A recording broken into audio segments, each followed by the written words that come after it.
Hello, નમસ્કાર વિદ્યાર્થી મિત્રો. મિત્રો 11મા ધોરણમાં ચેપ્ટર નંબર 3 સુરેખ પથ પર ગતિ, એમાં આગળના લેક્ચરમાં આપણે તત્કાલીન ઝડપ અને તત્કાલીન વેગની માહિતી આપી. તત્કાલીનનો અર્થ થાય કે સમયના એક ચોક્કસ મૂલ્ય માટે પદાર્થની એકચ્યુઅલ સ્પીડ, એનું મૂલ્ય અને દિશા બંને જાણી શકાય. એટલે તો આપણે એવું કીધું કે તત્કાલીન ઝડપ અને તત્કાલીન વેગને એક સરખું માનવું. સમયગાળો જો હોય કે 2 થી 5 સેકન્ડ, તો એમાં તમને સરેરાશ મૂલ્ય મળે. પણ સમયનું એક જ મૂલ્ય હોય, ધારો કે 2g સેકન્ડ કે 3g સેકન્ડ, એ સમયે જે માહિતી મળે એને તત્કાલીન કહેવાય. એમાં 2 રીત આપણે ભણ્યા. એક ગાણિતિક રીત, એટલે કે સ્થાનાંતરનું સમયની સાપેક્ષે વિકલન કરવાથી તત્કાલીન વેગ મળે, અને ગ્રાફિકલ મેથડ, એટલે કે કોઈ ગ્રાફ હોય, એ ગ્રાફમાં ડેલ્ટા ટીનું મૂલ્ય તમે ઘટાડતા જાઓ તો સરેરાશ મૂલ્ય છે એ તત્કાલીન મૂલ્ય બની જાય છે. તો શરૂઆત કરીએ હવે આજના નવા લેક્ચરમાં. પ્રવેગની પહેલા સાદી વ્યાખ્યા આપીએ કે પ્રવેગ એટલે શું.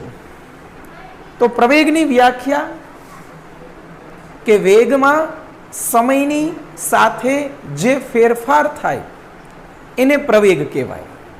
વેગમાં સમયની સાથે થતા ફેરફારને પ્રવેગ કહેવાય.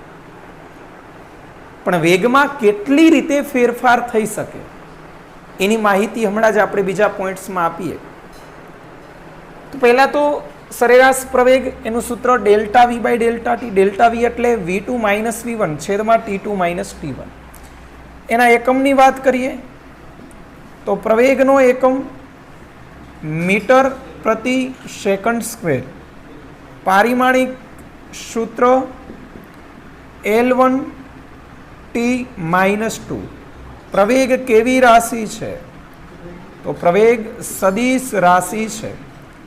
તો એની દિશા હોય તો પ્રવેગની દિશા વેગના ફેરફારની દિશામાં હોય છે. ખાસ યાદ રાખવા જેવો મુદ્દો કે વેગની નહીં, પ્રવેગની દિશા વેગના ફેરફારની દિશામાં હોય. હવે વેગમાં કેટલી રીતે ફેરફાર થાય એના આપણે મુદ્દા અહીંયા લખશું. ત્યાર પછી વાત કરીએ. વ્યાખ્યા આવી ગઈ, સૂત્ર આવી ગયું. એકમ પારિમાણિક સૂત્ર, સદિશ રાશિ, તેની દિશા વેગના ફેરફારની દિશામાં હોય. હવે વાત કરીએ કે વેગમાં ફેરફાર કરવાની જુદી જુદી રીત, કે વેગમાં કેટલી રીતે ફેરફાર થાય. તો 3 રીતે, કે માત્ર મૂલ્ય બદલાવીને, બીજો મુદ્દો માત્ર દિશા બદલાવીને, અને ત્રીજો પોઈન્ટ કે મૂલ્ય તથા દિશા બંને બદલાવીને. એટલે આ 3 રીતે ફેરફાર, આ 3માંથી કોઈ એક રીતે ફેરફાર કરી શકાય. અને આ 3માંથી કોઈ એક રીત આવશે એટલે ચોક્કસ પ્રવેગ ઉત્પન્ન થશે. કારણ કે વેગ સદિશ રાશિ છે એટલે એને મૂલ્ય ઉપરાંત દિશા પણ હોવાનું. એટલે મૂલ્ય બદલાય તો પણ પ્રવેગ મળે, દિશા બદલાય તો પણ પ્રવેગ મળે, મૂલ્ય અને દિશા બે બદલાય તો પણ પ્રવેગ તો મળવાનો છે. તો આ 3માંથી કોઈ એક રીત હોય ત્યારે પ્રવેગ ઉત્પન્ન થાય. ત્યાર પછી બધાના ઉદાહરણ આપણે આપીએ કે માત્ર મૂલ્ય બદલાવીને કઈ રીતે. તો આપણે કોઈ વ્હીકલ લઈને જતા હોય તો ગાડીમાં એક્સિલરેટર પ્રેસ કરીએ તો ગાડીની સ્પીડ ઇન્ક્રીઝ થાય છે, ગાડીની સ્પીડ વધે છે. તો પ્રવેગ ઉત્પન્ન થયો કહેવાય આગળની દિશામાં. કારણ કે વેગમાં વધારો થયો આગળ, તો પ્રવેગ આગળ કહેવાય. એનાથી ઉલટું વિચારીએ કે જો વેગનું મૂલ્ય ઘટે, વેગનું મૂલ્ય ઘટ્યું છે, એનો અર્થ એવો થયો કે પ્રવેગ ઉત્પન્ન થયો એ માઇનસ હશે. અને જો વેગમાં કંઈ ફેરફાર જ ન કરવામાં આવે, એટલે કે અચળ રાખવામાં આવે, तो वेगमां कोई फेरफार न थाय तो प्रवेग उत्पन्न न थाय। तो प्रवेगना केटला मूल्य होई शके? तो प्रवेग जे छे ए प्रवेगनुं मूल्य धन, ऋण के पछी शून्य होई शके। क्यारे धन होय क्यारे ऋण एनी माहिती आपीए के जो वेगमां वधारो थतो होय तो प्रवेगनुं मूल्य धन, जो वेगमां घटाडो थतो होय तो प्रवेगनुं मूल्य माइनस, अने जो वेग अचळ रहतो होय तो प्रवेगनुं मूल्य शून्य। आम त्रण मूल्य होई शके, धन, ऋण के शून्य। ज्यारे वेगमां सतत वधारो थतो होय 40 થી 50, 50 થી 60, 60 થી 70, तो एनो अर्थ एवो थयो के प्रवेग धन छे।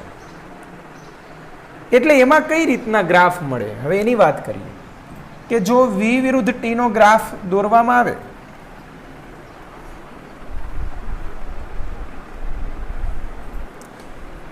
कि भाई वेग विरुद्ध समयनो आलेख आपणे बनावीए तो जुदा जुदा आलेख कंईक जुदी जुदी माहिती आपशे।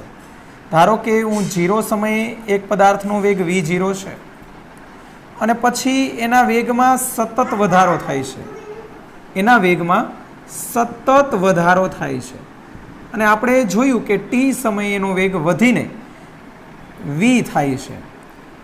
आनो अर्थ एवो थयो के वेगमां वधारो थाय छे। અને તમે બીજી રીતે આમ જોઈ શકો કે ભાઈ ધન એક્સ અક્ષ સાથે બનાવેલો ખૂણો થીટા <90 છે તો આનો ઢાળ ધન કહેવાય, આનો ઢાળ ધન કહેવાય। અને આ આપણે સમજાવેલું છે આગળના લેક્ચરમાં કે ભાઈ આ દિશામાં હોય થીટા <90 ઢાળ ધન કહેવાય। v વિરુદ્ધ t નો આલેખ છે, v વિરુદ્ધ t ના આલેખનો ढाळ आपने प्रवेगनु मूल्य आपसे। तो ढाळ धन होय एनो अर्थ एवो थयो के प्रवेग पण धन कहेवाय। प्रवेग धन छे तो स्पष्ट देखाय ज छे के एना वेगना मूल्यमां सतत वधारो थाय छे।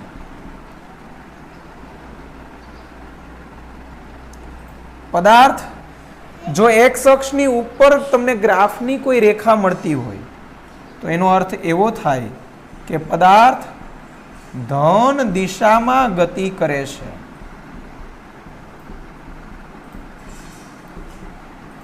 पदार्थ धन दिशामां प्रवेग धन छे एवी रीते गति करे छे। तो आ वेग विरुद्ध समयना आवा ग्राफनी मांथी आपणे आटली माहिती मळे। त्यार पछी आपणे बीजो ग्राफ विषे भणीए के भाई जो वेग विरुद्ध समयनो ग्राफ आपने आवो मळे के भाई प्रारंभ में v0 वेग हतो त्यार पछी आ रीते घटे छे समय साथे। तो अहींया v एटले के v0 मांथी v थाय छे अने v0 ग्रेटर देन v छे, ज्यारे अहींया v0 लेस देन v हतुं। रेडी? अहींया वधारो थयो छे, अहींया समयनी साथे घटाडो थाय छे। तो आना उपरथी एक वस्तु क्लियर थई गई के धन एक्स अक्ष साथे आने बनावेलो खूणो थीटा ग्रेटर देन 90 छे तो एनो ढाळ ओबियस छे माइनस छे अने v विरुद्ध t नो आलेख छे तो ढाळ ए ज प्रवेग एटले प्रवेग पण माइनस, एटले के वेगमां घटाडो नोंधाय छे। पण पदार्थ जे छे ए तो धन दिशामां ज गति करे छे, पदार्थ धन दिशामां गति करे छे। वेगना मूल्यमां घटाडो थाय छे एटले प्रवेग माइनस छे। पण ग्राफनी जे रेखा सळंग छे अने हाँ बीजी बात के सळंग रेखा होय त्यारे समजवानुं के पदार्थ नियमित गति करे छे।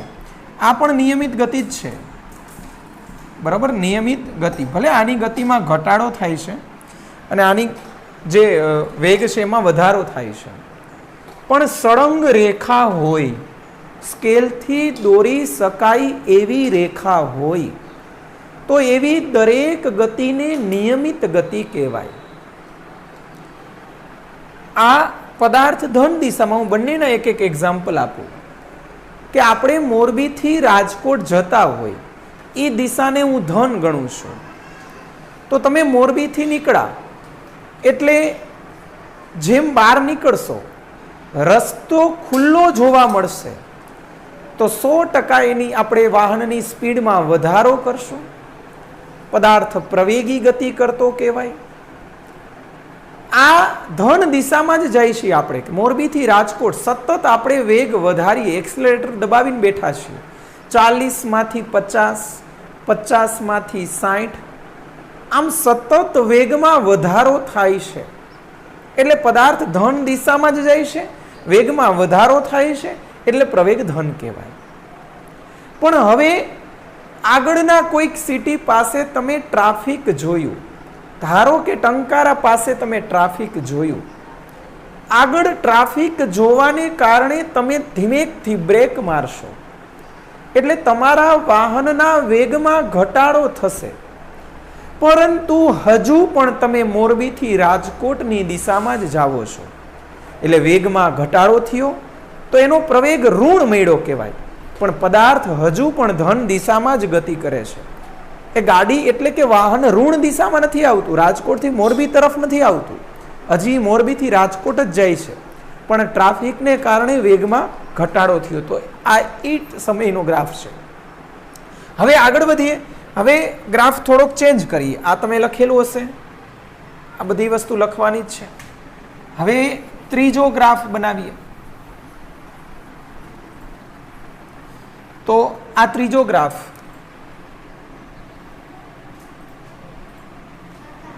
વેગ વિરુદ્ધ સમયનો ગ્રાફ છે, વી વિરુદ્ધ ટી નો જ ગ્રાફ છે. આ 0 સમયે એક પદાર્થનો વેગ v0 હતું, ધીમે ધીમે પદાર્થ v0 થી v વેગના મૂલ્યમાં આમ જો તો વધારો થાય છે, પણ ઋણ દિશામાં જાય છે. ટી સમય હે ને, આનું નામ આપી દઉં t1. એટલે t1 સમયે વેગ વધીને v થઈ જાય છે. એટલે આપણે પહેલા વિચારીએ કે ભાઈ આ જે છે ધન દિશામાં વાત કરીએ તો ધન દિશા સાથે આને બનાવેલો એંગલ જે છે થીટા ગ્રેટર ધેન 90 છે. એટલે પહેલી વાત કે ઢાળ છે એ માઇનસ તો હશે જ, એટલે પ્રવેગ માઇનસ છે. પછી વાત કરીએ કે વેગના મૂલ્યમાં ઋણ દિશામાં વધારો થાય છે. રેડી? પણ થીટા ગ્રેટર ધેન 90 છે એટલે પ્રવેગ ઢાળ માઇનસ છે. વેગના મૂલ્યમાં ઋણ દિશા છે એટલે પ્રવેગ માઇનસ છે. વેગના મૂલ્યમાં વધારો ભલે થતો હોય, પ્રવેગ ધન નહીં લઈ લેવાનો, કારણ કે ઋણ દિશામાં જાય છે. એટલે હવે શું થાય છે? પદાર્થ કઈ દિશામાં જાય છે? ગ્રાફનો કટકો જોઈ લ્યો. ગ્રાફ એક અક્ષની નીચે છે, ગમે તે હોય, ઉપર હોય, આમ હોય, ગમે તે પદાર્થ ઋણ દિશામાં કહેવાય. પદાર્થ ઋણ દિશામાં ગતિ કરે છે. ઓકે, આટલા મુદ્દા તમને ખબર હોવી જોઈએ.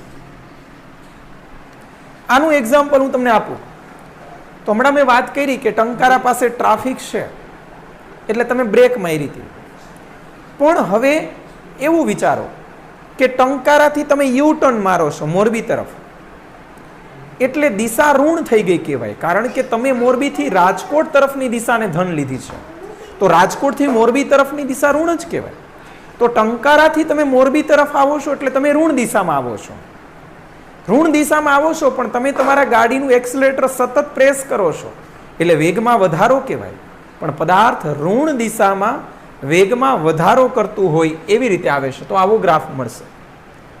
ત્યાર પછી હજી એક ગ્રાફ બનાવીએ આપણે. આ નામ આપી દઈએ. આ ગ્રાફને આપણે એ કીધું, આને આપણે બી કહેશું. આ ગ્રાફ છે એને સી કહેશું. અને હવે ડી ગ્રાફ બનાવીએ.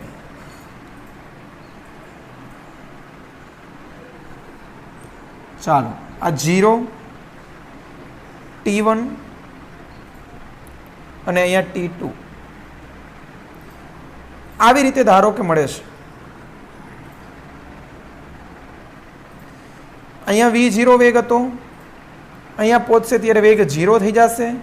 અહીંયા ઋણ દિશામાં વેગ થાય છે. વેગના મૂલ્યમાં તમે જુઓ તો 0 થી t1 સુધી પદાર્થ ધન દિશામાં જાય છે. એટલે બે કટકા બનશે. એટલે આપણે ગ્રાફના મુદ્દા આ રીતે લખશું કે 0 થી t1 સુધી ધન દિશામાં વેગમાં ઘટાડો થાય છે. એટલે કે પ્રવેગનું મૂલ્ય માઇનસ છે, કારણ કે આ થીટા >90 કહેવાય. 0 થી t1 સુધીની જ વાત કરી છે. પદાર્થ ધન દિશામાં જાય છે, એટલે કે પદાર્થ મોરબીથી રાજકોટ જ જાય છે, પણ ટ્રાફિકને કારણે સતત એના વેગમાં ઘટાડો થાય છે. ધન દિશામાં વેગમાં ઘટાડો એટલે પ્રવેગ માઇનસ આવે. પણ હવે હું t1 ની વાત કરું તો t1 પાસે ઘટીને વેગનું મૂલ્ય 0 થઈ જાય છે, એટલે પ્રવેગે 0 કહી શકાય એક ક્ષણ માટે. હવે હું ત્રીજો મુદ્દો વાત કરું તો t1 થી t2 માટે પદાર્થ ઋણ દિશામાં વેગમાં વધારો થાય છે. ઋણ દિશામાં વેગમાં ભલે વધારો થતો હોય, પ્રવેગનું મૂલ્ય માઇનસ જ કહેવાય. તો આ જે છે એ મેં 3 કટકાથી સમજાવ્યું. પહેલા 0 થી t1 વેગ છે, વેગમાં ઘટાડો થાય છે, પણ ગ્રાફ છે એ ઉપરની તરફ છે, એટલે પદાર્થ ધન દિશામાં જ કહેવાય. t1 સમય વેગ 0 થઈ જાય છે, બ્રેક લગાવી દીધી, પદાર્થ ધન દિશામાં જ જતો તો મોરબીથી ટંકારા સુધી, પણ ટંકારા પાસે ટ્રાફિકને કારણે બ્રેક લગાવી દીધી, અહીંયાથી યુ ટર્ન મારે છે. હવે ટંકારાથી ગાડી મોરબી આવે છે, પદાર્થ ઋણ દિશામાં આવ્યો કહેવાય. ઋણ દિશામાં એના વેગમાં સતત રસ્તો ખુલ્લો છે, એટલે વધારો થાય છે, છતાંય પ્રવેગનું મૂલ્ય માઇનસ છે. ગ્રાફ સળંગ રેખા છે, ક્યાંય વચ્ચે બ્રેક નથી આવતો, એટલે આવી ગતિને નિયમિત ગતિ પણ કહી શકાય. જ્યારે કોઈ પણ પદાર્થ સરખા સમયગાળામાં સરખું અંતર કે સરખા વેગથી ગતિ કરે, એવી દરેક ગતિને નિયમિત ગતિ કહેવાય. તો આટલી વસ્તુ, આ ગ્રાફ જુદા જુદા હતા. આ ડી વિભાગ એટલે ABCD, આ 4 ગ્રાફ વેગ વિરુદ્ધ સમયના આલેખ ઉપરથી પદાર્થના ગતિની દિશા અને પદાર્થના પ્રવેગની માહિતી આપણને આપે છે. હવે પ્રવેગ તો મેં સમજાયું. આ ચેપ્ટરમાં અત્યાર સુધીમાં કુલ 3 ભૌતિક રાશિ આવી. ફર્સ્ટ સ્થાનાંતર ડિસ્પ્લેસમેન્ટ, સેકન્ડ વેલોસિટી વેગ, અને થર્ડ આવે છે એક્સેલરેશન પ્રવેગ. આ ત્રણેયનો ભેગો હું સારાંશ કરીને સમજાવું એક જ પોઈન્ટ્સમાં. તો પેલા આટલા નોટ કરી લ્યો, આ બધા મુદ્દા આ તમારી ફેરબુકમાં લખી લ્યો.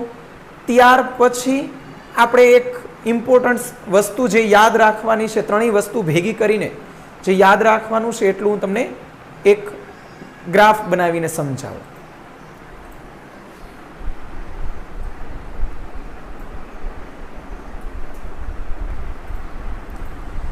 હવે વાત કરીએ તો આ ચેપ્ટરમાં કુલ 3 ભૌતિક રાશિ એકબીજા ઉપર ડિપેન્ડન્ટ હોય એવું આપણે જોયું. તો એમાં આ વસ્તુ જે અત્યારે સમજાવશે એ બહુ જ કામ લાગશે.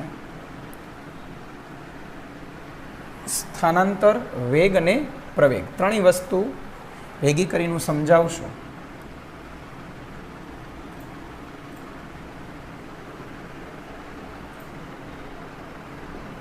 ચાલો, સૌથી પહેલા પગથિયામાં ફર્સ્ટ સ્ટેપમાં આવે છે સ્થાનાંતર, સેકન્ડ સ્ટેપ વેગ અને થર્ડ છે પ્રવેગ. એટલે કે x વિરુદ્ધ t ના આલેખ, v વિરુદ્ધ t ના આલેખ, અને હવે આવે છે a વિરુદ્ધ t ના આલેખ. જો તમારે સ્થાનાંતરમાંથી વેગમાં જવું હોય કે વેગમાંથી પ્રવેગમાં જવું હોય, એટલે કે સ્ટેપ ચડવા હોય, તો કોઈ સમીકરણ તમને આપેલું હોય ને, સ્થાનાંતરનું સમીકરણ આપ્યું હોય અને વેગ શોધવાનું કહે, તો એનું તમારે વિકલન કરી નાખવું. વિકલન આપણે આગળના લેક્ચરમાં તમને સમજાવેલું છે. સમીકરણ હોય તો એનું વિકલન કરવાનું. અને જો કોઈ ગ્રાફની વાત આવે, મેં નીચે લખેલું છે કે x વિરુદ્ધ t નો આલેખ આપ્યો હોય ને તમને વેગ કહે, તો એનો ઢાળ શોધી લેવાનો. x વિરુદ્ધ t ના આલેખનો ઢાળ એટલે જ વેગ. અને વેગ વિરુદ્ધ ટીના આલેખનો ઢાળ એટલે જ પ્રવેગ. હમણાં જ આપણે ગ્રાફ બનાવ્યા હતા, એ વેગ વિરુદ્ધ ટીના જ હતા. આ વેગ વિરુદ્ધ ટીના આલેખમાં તમે ઢાળ શોધો એ તમને પ્રવેગ આપે. અને આનાથી ઓપોઝિટ જો વિચારીએ કે પગથિયા સ્ટેપ ઉતરવા હોય તો સમીકરણ આપ્યું હોય તો વિકલનને બદલે સંકલન લેવું, અને ગ્રાફ આપ્યો હોય તો તમારે એરિયા ફાઇન્ડ આઉટ કરવો, ક્ષેત્રફળ. આ યાદ રાખી લ્યો મિત્રો. સ્થાનાંતરનું વિકલન કરો તો વેગ, વેગનું વિકલન કરો તો પ્રવેગ મળે. અહીંયા એકવાર આપણે લખી નાખીએ કે સ્થાનાંતર x એટલે આપણા માટે સ્થાનાંતર છે, તો આનું વિકલન કરું એટલે કે dx બાય dt લઉં તો એને કહેવાય વેગ v. અને જો વેગ જે છે એનું વિકલન લેવામાં આવે એટલે કે dv બાય dt લેવામાં આવે તો મને મળશે પ્રવેગ, એક્સલરેશન. પાછું પ્રવેગનું વિકલન કાંઈ નહીં થાય કારણ કે અહીં સ્ટેપ પૂરા થઈ જાય છે. પ્રવેગનું સંકલન લેવામાં આવે એટલે કે integration of a into dt તો પાછા પગથિયા ઉતરો છો તમે તો વેગ આવશે.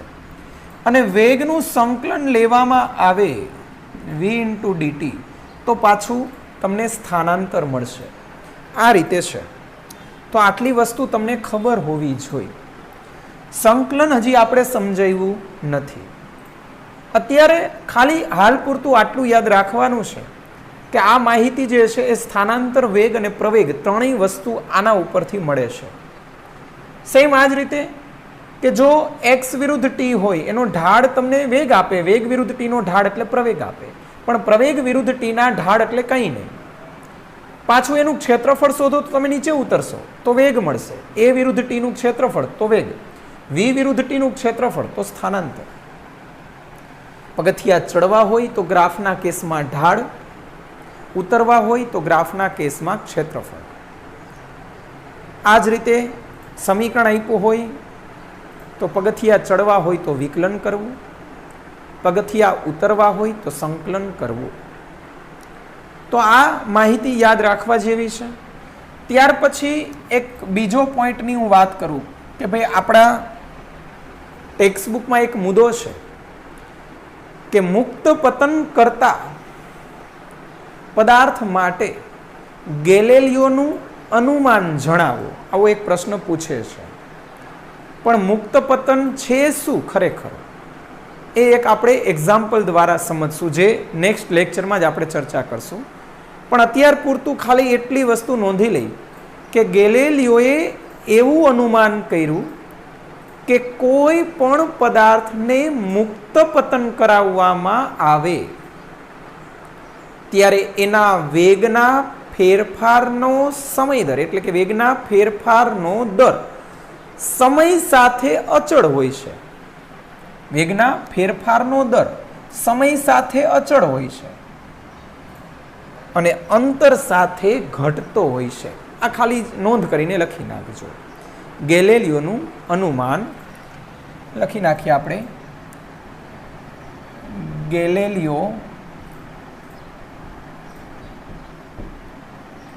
ગેલેલિયોનું અનુમાન કે મુક્ત પતન કરતા દરેક પદાર્થના વેગના ફેરફારનો દર સમય સાથે અચળ હોય, પણ વેગના ફેરફારનો દર અંતર સાથે ઘટતો હોય. આ યાદ રાખજો.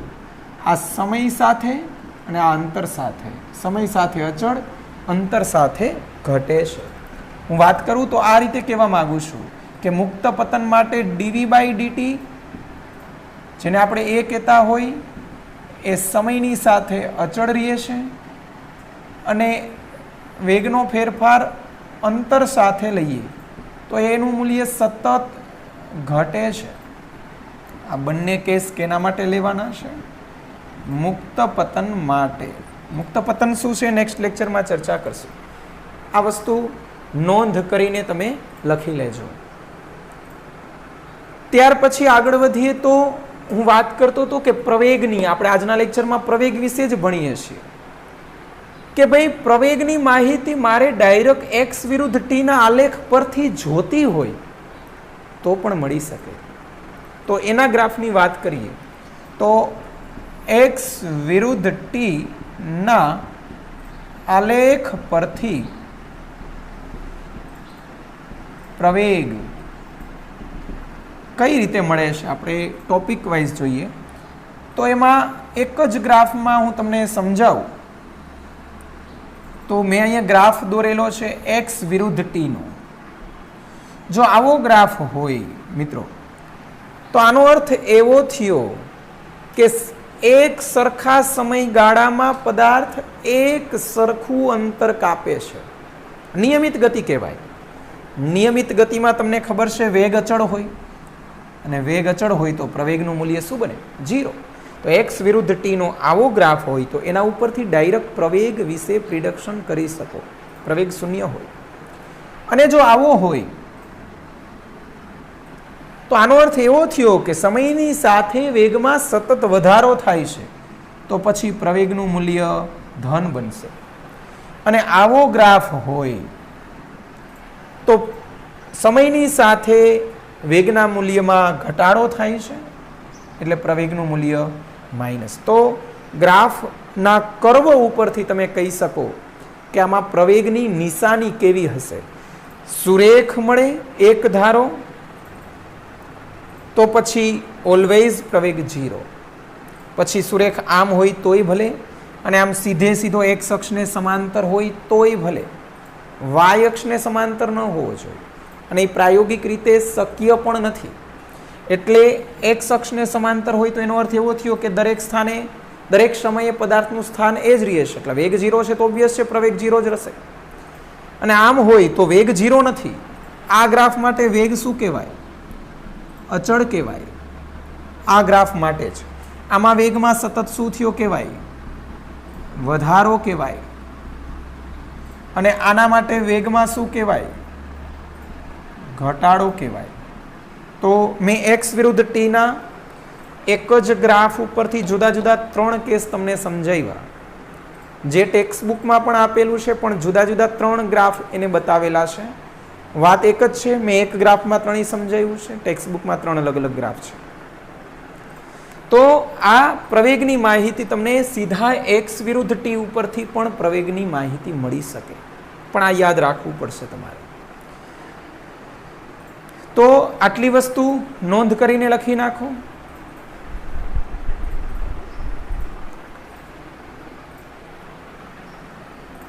ત્યાર પછી પદાર્થ જો નિયમિત ગતિ કરતો હોય, વેગ અચળ હોય, તો એના ઉપરથી એટલે કે v વિરુદ્ધ t ઉપરથી આપણે સ્થાનાંતર પણ મળે. કેવી રીતે જોઈએ? ચાલો તો હવે v વિરુદ્ધ t ના આલેખની વાત કરીએ. v વિરુદ્ધ t ના એક આલેખની ચર્ચા કરીએ. મેં અહીંયા v વિરુદ્ધ t નો એક આલેખ બનાવેલો છે. આ v વિરુદ્ધ t. ધારો કે પદાર્થ નિયમિત ગતિ કરે છે એટલે કે એનો વેગ અચળ રહેશે સમયની સાથે. તો આ વેગ અચળ છે. ધારો કે આનો વેગ છે એને મેં ધારી લીધું u છે, અને અહીંયા t જેટલો સમય છે, 0 થી t સમય સુધી એનો વેગ અચળ છે. વેગનું મૂલ્ય અચળ છે. કેટલું છે? તો કે u જેટલું છે. આ v છે, v બરાબર u અચળ છે. તો આનો ઢાળ તમે કહી શકો કે ઢાળ 100% 0 છે. એટલે v વિરુદ્ધ t નો ઢાળ તમને ખબર છે કે v વિરુદ્ધ t નો ઢાળ એટલે ઉપલું પગથિયું પ્રવેગ 0 મળે. v વિરુદ્ધ t નો ઢાળ એટલે પ્રવેગ 0 છે, ઢાળ 0 છે. એટલે પણ એનું ક્ષેત્રફળની વાત આવે તો v વિરુદ્ધ t નું ક્ષેત્રફળ, v વિરુદ્ધ t નું ક્ષેત્રફળ એટલે નીચે સ્થાનાંતર આપે. તો આનું ક્ષેત્રફળ તમારે શોધવું હોય તો અહીંયા હું નામ આપી દઉં O, આ A, આ B અને આ C. તો એક લંબચોરસ જેવું બને છે.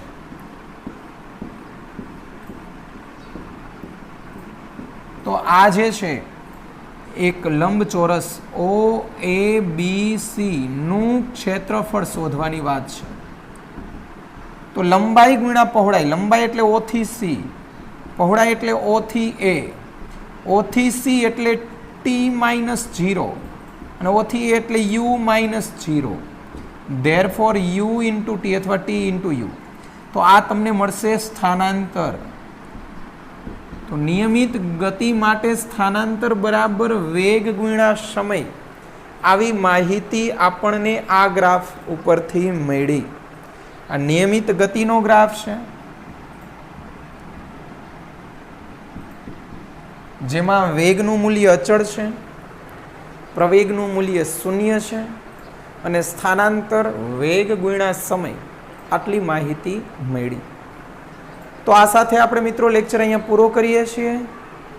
આટલા ટોપિક જે આપણે ભણ્યા આજના લેક્ચરમાં, ખાલી પ્રવેગ ક્યાંથી મળે, પ્રવેગ ઉપરથી કઈ માહિતી મળે, જુદા જુદા ગ્રાફની ચર્ચા કરી અને છેલ્લે આપણે નિયમિત ગતિ પરથી પ્રવેગ અને સ્થાનાંતર જે વેગ વિરુદ્ધ સમયના આલેખ પરથી મળે. તો આ બધી વસ્તુ નોટ કરી નાખજો. Thank you.